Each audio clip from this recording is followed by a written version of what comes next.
Hola, buenas tardes, queridos alumnos. Hoy vamos a proceder a la explicación del tema 2, que se denomina el contrato de trabajo. En este tema vamos a ver una serie de secciones. En primer lugar, vamos a ver el contrato de trabajo y la capacidad para contratar. En segundo lugar, los aspectos básicos del contrato. En tercer lugar, las modalidades contractuales. En cuarto lugar, los contratos indefinidos. En quinto lugar, los contratos temporales. En sexto lugar, otros contratos que no diferentes a los anteriores. Y por último, la empresa de trabajo temporal.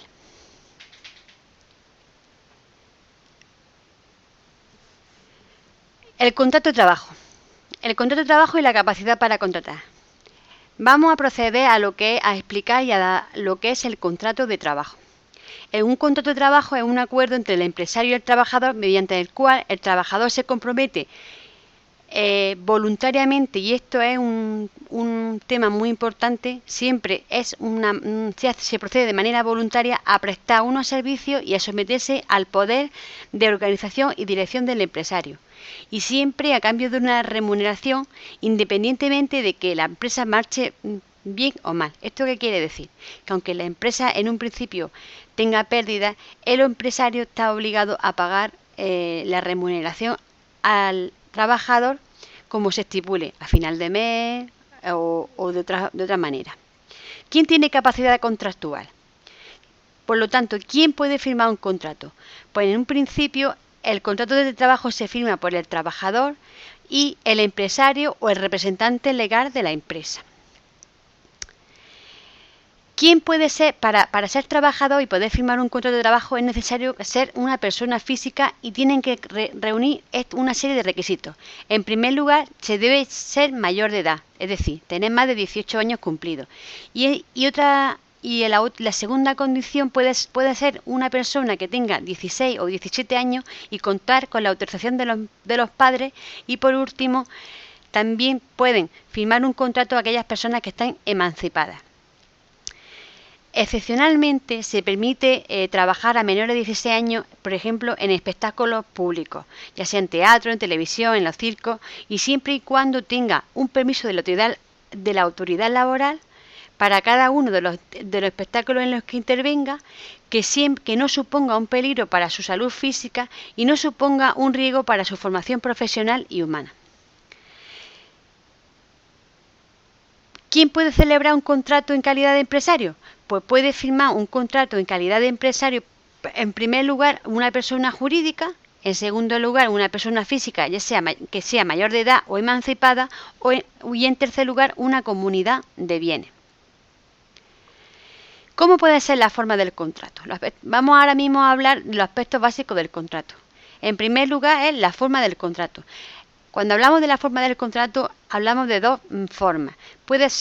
El contrato puede ser de manera escrita o de forma verbal. ¿Cuáles son los contratos que pueden actuar de forma verbal? Pues en primer lugar, se pueden formalizar de forma verbal los contratos indefinidos ordinarios, el contrato eventual por circunstancias de la producción a tiempo completo cuya duración sea inferior a 4 semanas. ¿Y qué contratos deben celebrar obligatoriamente por escrito? Pues todos los demás. Aunque el trabajador formalice verbalmente un contrato, se puede exigir al empresario que se formalice de manera escrita.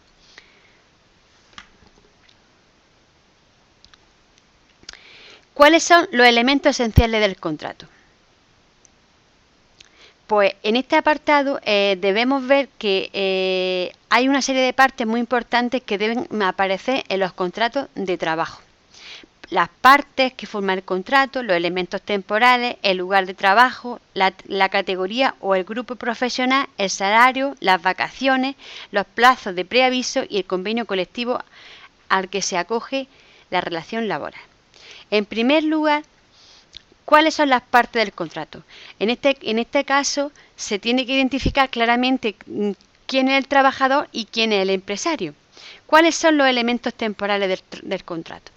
Pues en este contrato debe aparecer la fecha de comienzo de la relación laboral cuánto va a durar ese contrato y por último la duración y distribución de la jornada ordinaria de trabajo, si es jornada completa, si es jornada parcial, el horario de mañana, el horario de tarde.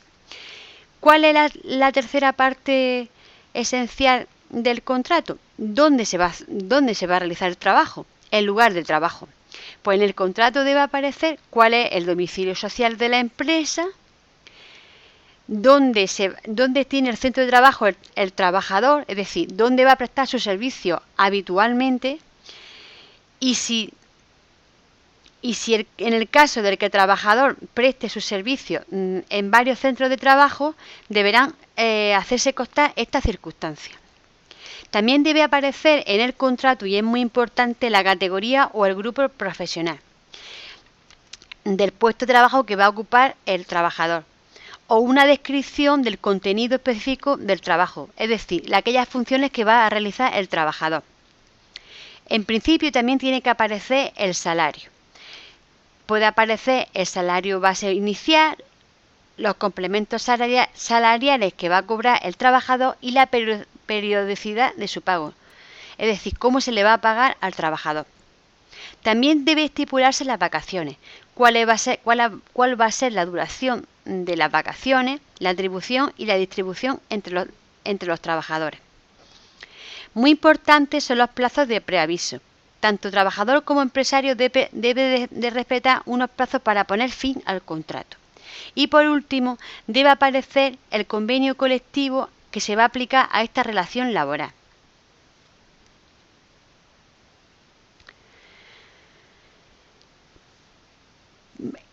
Otro aspecto básico del contrato y que vamos a tratar es la validez del contrato.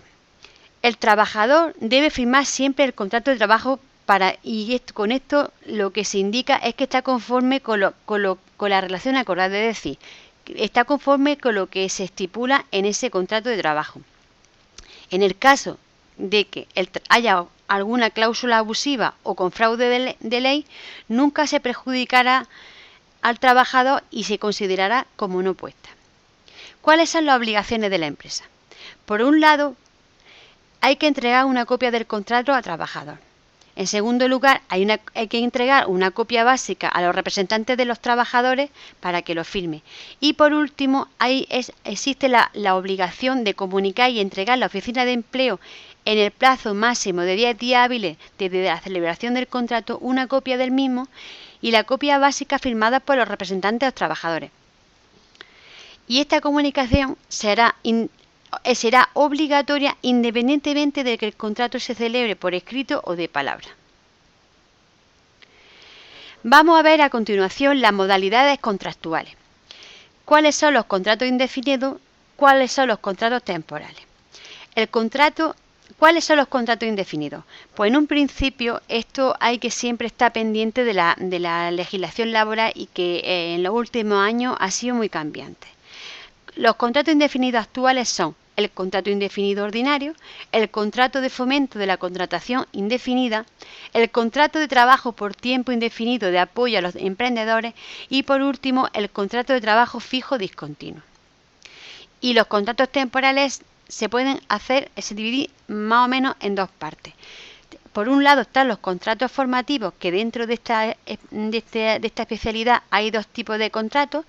El primero es el contrato para la formación y el aprendizaje y la segunda modalidad es el contrato en práctica. Y además, dentro de los contratos temporales también hay otra división que es por el tipo de trabajo que va a realizar. Dentro de este apartado se incluyen los contratos de obra y servicio determinados, los contratos de interinidad y por último el contrato eventual por circunstancias de la producción. El contrato de relevo y el contrato a tiempo parcial puede ser indefinido o temporal.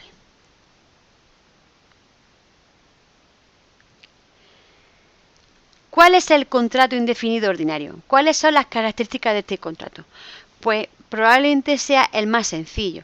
Se pueden celebrar por escrito o de palabra, no se exige ningún requisito para su celebración y por último se puede celebrar tanto a tiempo parcial como a tiempo completo.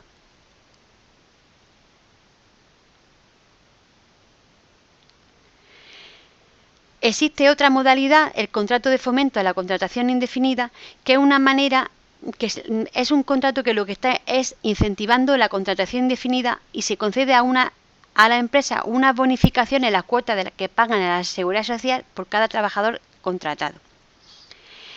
Esta cuantía de las bonificaciones varía según los casos y se puede disfrutar durante unos años o sobre toda la vigencia del contrato.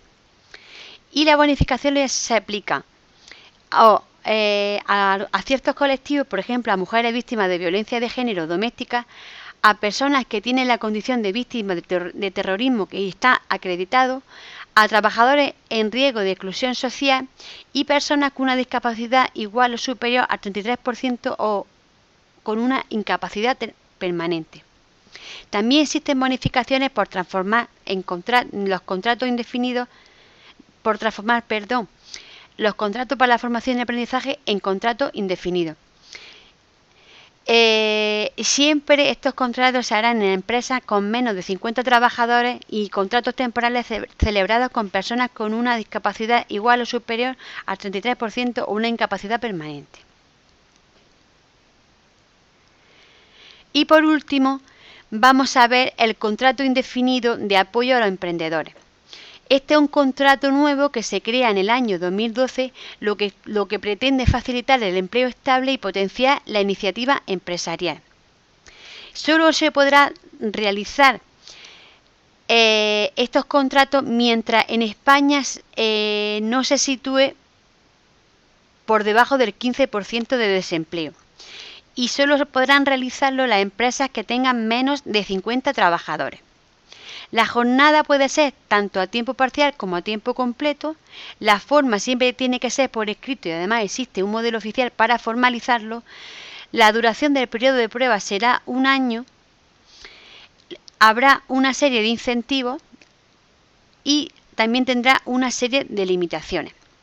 En la próxima clase seguiremos viendo la tipología y las modalidades de contrato y veremos algunos casos prácticos y los modelos y los formatos o modelos que existen para cumplimentarlo.